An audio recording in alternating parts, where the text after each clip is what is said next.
Be joined by my colleagues here today. You see everyone arrayed out. And it's great to lead our caucus with these women and the occasional male interloper. Now, for 2 decades, over 2 decades, Republicans across the country have worked to dismantle Roe. They've worked to take away the rights of women who simply want to make their own choices and not be told by some doctor, some senator, some court justice how to treat their bodies. Republican politicians across the country are passing laws telling the women of America, your body, our choice. So much for the party of limited government. And now with the Republican court on the verge of tearing down 5 decades of precedent, Republicans suddenly don't want to talk about their complicity in this effort. You ask them about, do they support repealing Roe v. Wade? They change the subject. What does that say? It says they know they're on the wrong side of history and on the wrong side of the American people. And their 30-year effort, they now wish to go underground because they're actually afraid in certain ways that it might succeed. All week we've seen Republicans try to duck, dodge, and dip from their responsibility for bringing Roe to the brink of total repeal. This is about to change. Next week, the U.S. Senate is going to vote on legislation to codify a woman's right to seek an abortion into federal law. I intend to file cloture on this vital legislation Monday, which would set up a vote for Wednesday. Republicans will have 2 choices. They can own the destruction of women's rights, or they can reverse course and work to prevent the damage. Count me as skeptical that they'll do the latter. Republicans have been on the wrong side of history and the wrong side of America. A poll just released today from Data for Progress showed voters want Roe to stay the law of the land by a 2-to-1 margin. Democrats, independents, and 35% of Republicans believe we should keep Roe in place. Next week's vote will be one of the most important we take, not only this session, but in this century. This is not an abstract exercise. It's as real, it's as urgent as it gets. Like my friend Patty Murray said, this is a 5-alarm fire. And Republicans will not be able to hide from the horror they've unleashed on America. In recent years, Republican legislators have been racing to pass extreme anti-choice legislation that would send women's rights back into the Stone Age. The Mississippi law, for example, has zero exceptions for rape or incest, a position that was the extreme of the extreme not too long ago, but now it seems to be the mainstream of the Republican Party and, unfortunately, the Supreme Court, which has become extreme itself. In Arizona, the governor signed a law that can imprison anyone who provides, supplies, or administers an abortion by up to 5 years, should Roe be overturned. No exception for rape, no exception for incest. The infamous law in Texas, meanwhile, bans abortions as nearly as 6 weeks. Many women don't realize they're pregnant until after 6 weeks. And again, no exception for rape, no exception for incest. In Louisiana, Republicans are pushing a new bill that would throw women and their health care providers in prison for life. It doesn't stop. And they're going to keep at it. It doesn't stop.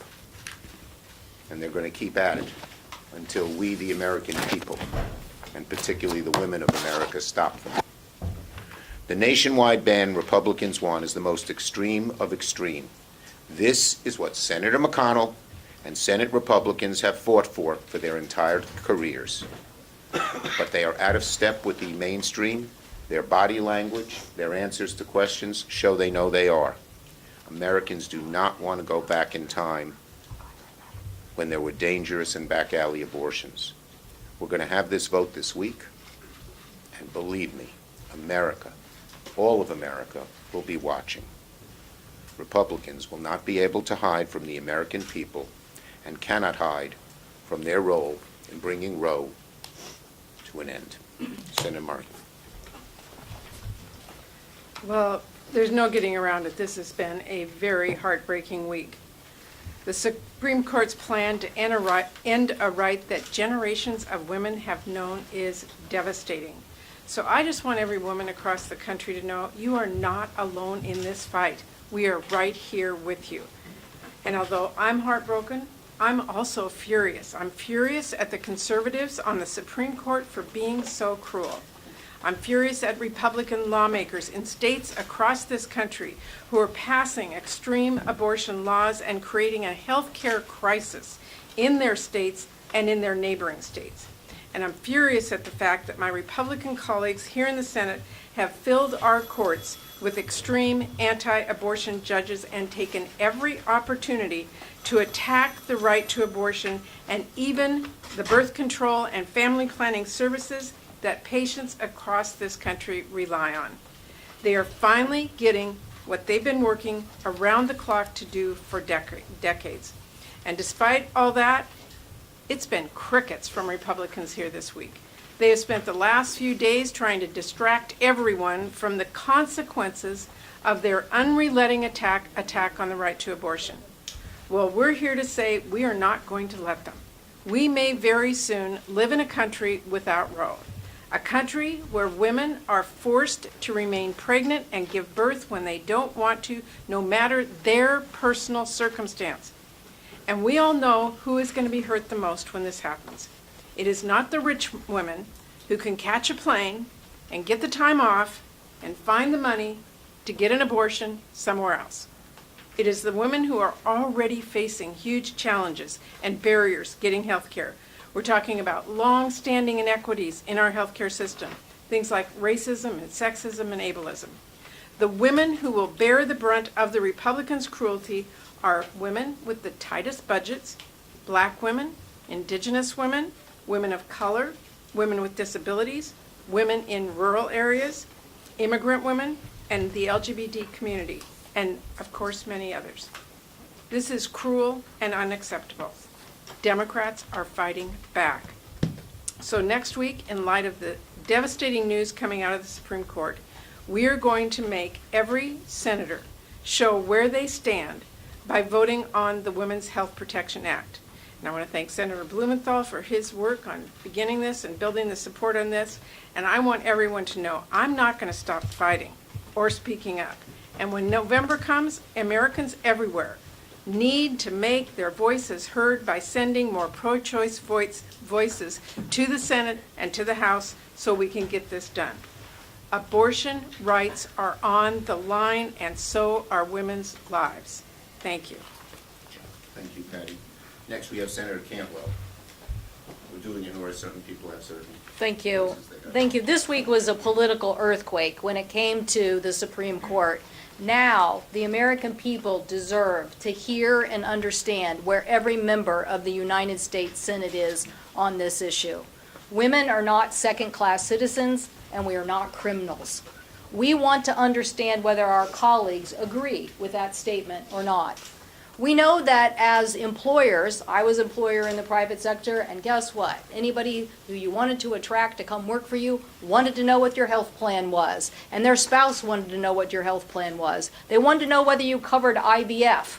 Are now we going to say that those are the kinds of things that aren't going to get covered in the future? What are we going to do as employers here in the United States Senate? What are we going to do about federal agencies? Do you think people are going to want to go and work in NASA in Florida or Texas if that state precludes a woman's right to choose? Are we going to have extra money in the budget so people can travel to a state so they can get their health care rights? Or are we going to have a brain drain because people aren't going to want to work for federal agencies located in a state that doesn't protect a woman's right to choose?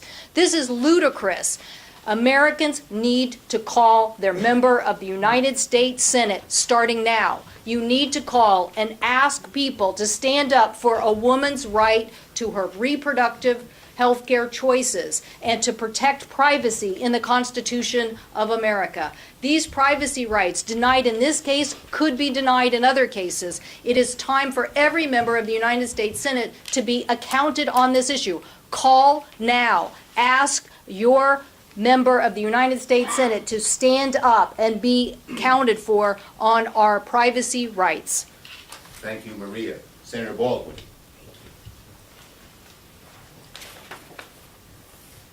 If the court overturns Roe v. Wade, millions upon millions of women will lose a constitutionally protected freedom to make their own personal decisions about their health care, their family, and their body. In my home state of Wisconsin, if Roe is overturned, a 19th century state law would go back into effect that bans Wisconsin doctors from performing abortions. Wisconsin lawmakers passed that law in 1849. Yes, more than 170 years ago, and just 1 year after Wisconsin became a state. If the state's abortion law went back into effect, women's health care would be criminalized and doctors could be charged with felonies for performing abortions and face up to 6 years in prison and $10,000 in fines. That is precisely the problem with overturning Roe and returning this issue to the states. Politicians can interfere with women's access to health care. And I don't want to take women in Wisconsin back to 1849. I don't want to take away the rights of victims of rape and incest. I want women to have the same freedom that they have had for the last 50 years since Roe became the law of the land. This is in such stark contrast from my Senate Republican colleagues who want to strip away the constitutional rights and freedoms of women in Wisconsin and nationwide. If the Supreme Court is going to legislate from the bench and turn back the clock by 50 years on Roe, then the Senate needs to pass our Women's Health Protection Act. The House passed the Women's Health Protection Act last year, and now the Senate has an urgent need to pass our legislation to protect the provider-patient relationship, to protect the healthcare professionals that provide care, and protect the freedom and constitutional right of a woman to access this care. I am so glad, Majority Leader Schumer, that you will be bringing this legislation to the floor for a vote, and that every senator will have a choice. They'll have a choice on whether they want to undermine and infringe on constitutional rights guaranteed under Roe v. Wade, or do they support protecting the freedom of millions and millions of Americans to make their own personal decisions about their health care, their body, and their families. The American people overwhelmingly support this legislation and believe that women and their doctors should have control over their medical decisions, and these decisions for each family to make, and the government should not interfere. So next week, the American people will see where their senator stands. Should American women have the same constitutionally protected rights and freedoms that they've had for 50 years? Or will American women have fewer rights than their mothers and grandmothers? Thank you, Tammy. Senator Sutton. Thank you. No, all week you've been asking, and we've been asking Senator McConnell and Republicans, do you support what the Supreme Court appears to be getting ready to do? Do you support taking away a woman's ultimate, most personal, intimate right to privacy and our ability to make our own reproductive decisions and have access to safe and legal abortion? Do you support that? Do you support overturning 50 years of settled law? And instead what Senator McConnell has done is said, look over there. Look over there. Let's talk about leaks. Let's talk about leaks. Let's not talk about the women of this country and what's on the line. Well, next week, they're not going to get away with just saying, let's look over there. They're going to have to vote. They're going to have to vote, and we'll know right where they are. And so the ultimate question becomes, who decides our most intimate healthcare decisions? Who decides what we will do in terms of reproduction and the healthcare related to that? When there's a 12-year-old that's been raped, who decides that? Mitch McConnell? Right-wingers in the United States Supreme Court? Republicans in Congress and in state legislatures? Who decides what happens to that child? Their family, based on their religious beliefs? Do the doctor, all those that care and know the child? Or a bunch of politicians? Same thing at the other end when you have someone like my cousin who desperately wanted a baby and tried for years, and after multiple miscarriages finally got pregnant and was carrying this baby to term, was so excited, and something horrible happened near the end of the pregnancy. And her life was in serious jeopardy. Mitch McConnell doesn't know my cousin. The politicians here that are determining this, they don't care. They don't think she should have made her own decision, as horrible as it was to have to make. That's what this is about. Who decides in the most difficult, challenging times for a woman, the most personal of decisions? We stand with the women of this country. We support you, we respect you, and we know it is your decision to make. Thank you, very touching sharing. Senator Klobuchar. Thank you, Senator Schumer. I want you to picture the faces, and as you go around this weekend, think about the women that you see. Think about the waitress in the heart of Texas who finds out she's pregnant and can't afford to take a bus 250 miles. Think about the college student who has no access in the middle of Mississippi to any kind of student clinic, anything.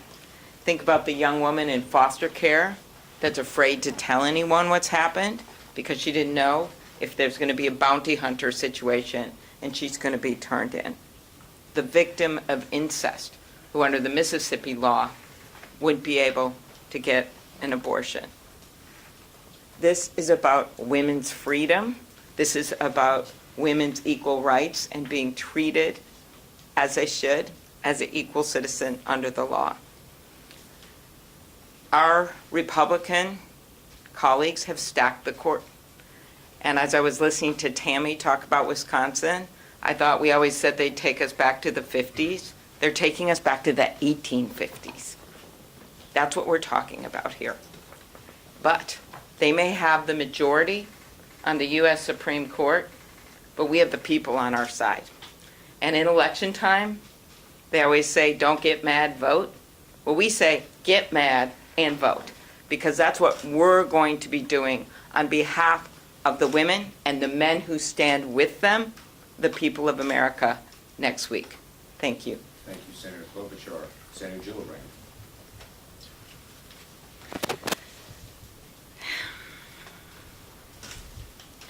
This is an issue that is defining for this country today. And if the American people don't stand up for equality for every American at this moment in time, we will be undermining a right to privacy in more than this context. Women deserve freedom and bodily autonomy.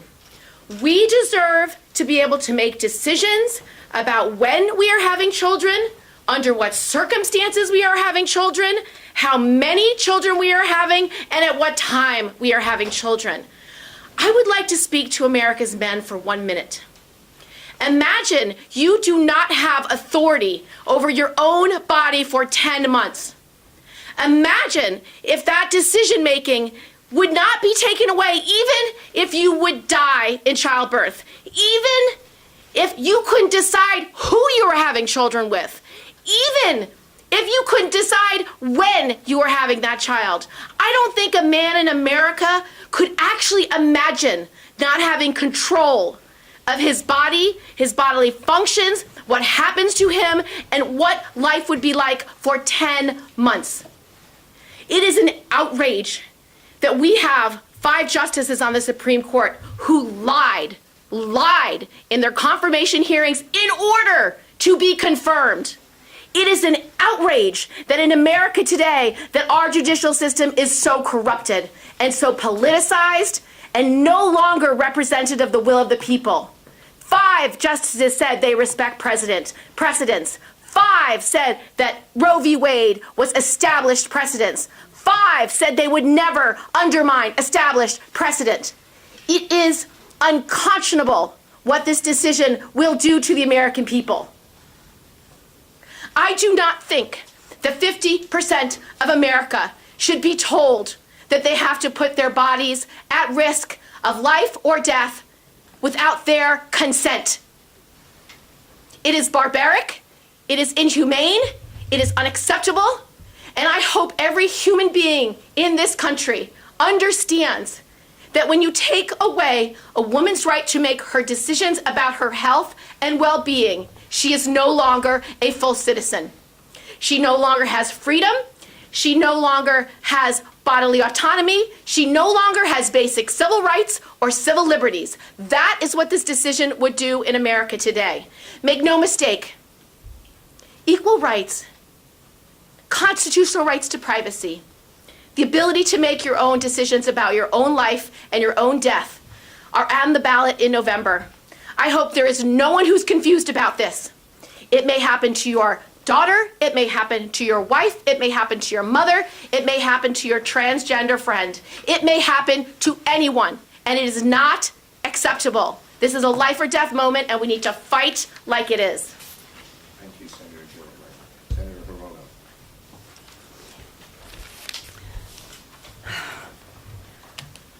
You know, I am just gobsmacked. I hardly know where to begin.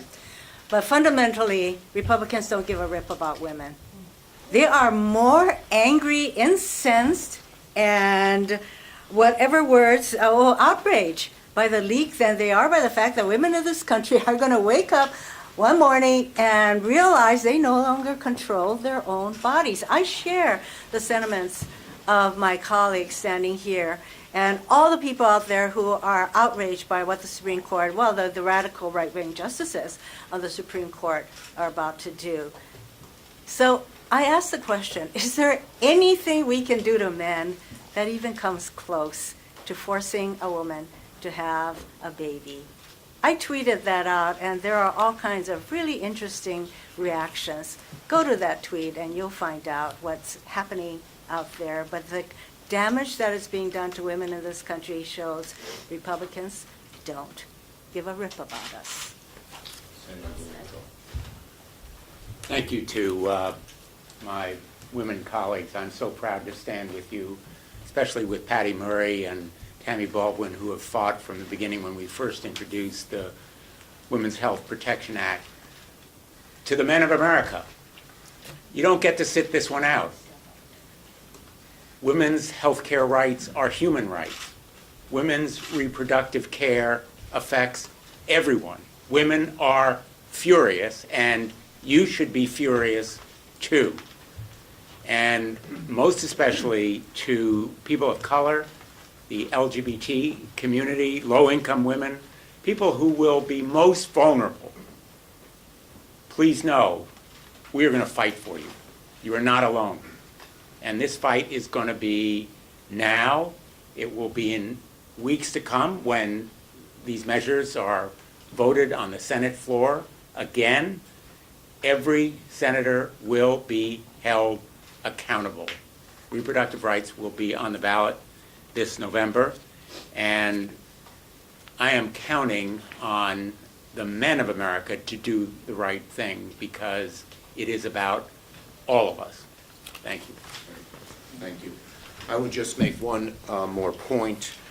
Some are saying that this legislation would tell hospitals, certain religious hospitals, that they have to perform abortions. That is simply not true. This bill simply gives providers the statutory right to provide abortion care without medically unnecessary restrictions. That's plain and simple. So this rumor is false. Yes. Senator Schumer, can you tell us just why not choose the Collins-Murkowski Reproductive Choice Act? Just for it's because we're not cutting back, we're not compromising. This is about a woman's right to choose fully. We are not looking to compromise something as vital as this. People should show where they stand. This has been American law for 50 years. And this idea that, oh, do a little of this, a little of that, forget it. Leader Yes. Schumer, what would you tell voters who defend the rights of the unborn, who say that the unborn have rights as well? They're entitled to their views, and everyone else is entitled to our views. The majority of America believes that women have the right to choose. That's the view of close to 70% of America. We're not telling them what to do. We don't want them to tell us what to do.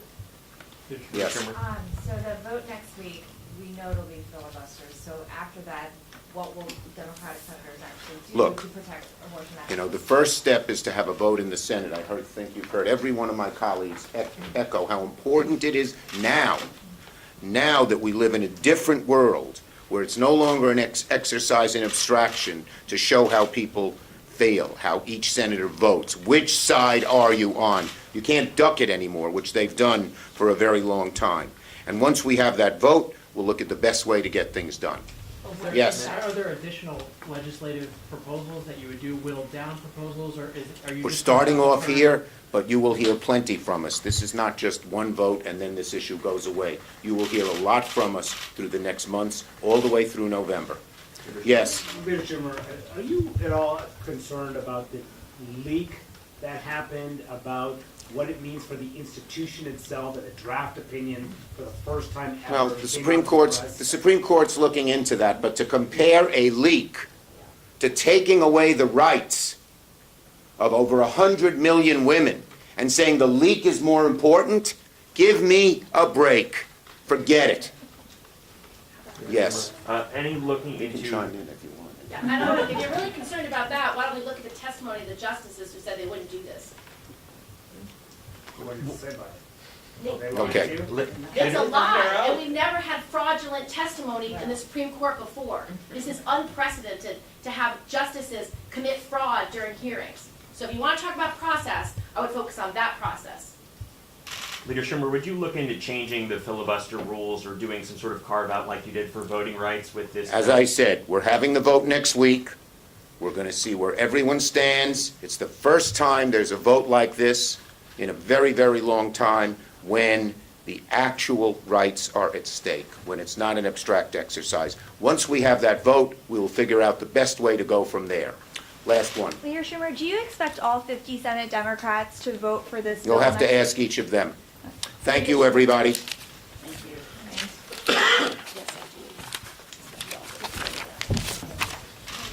Good job, everybody.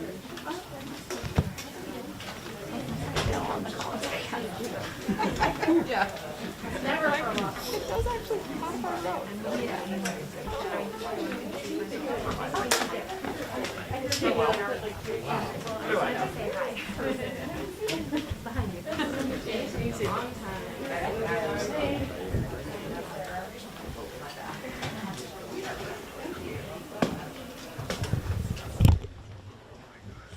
She was pissed off, man. Wow.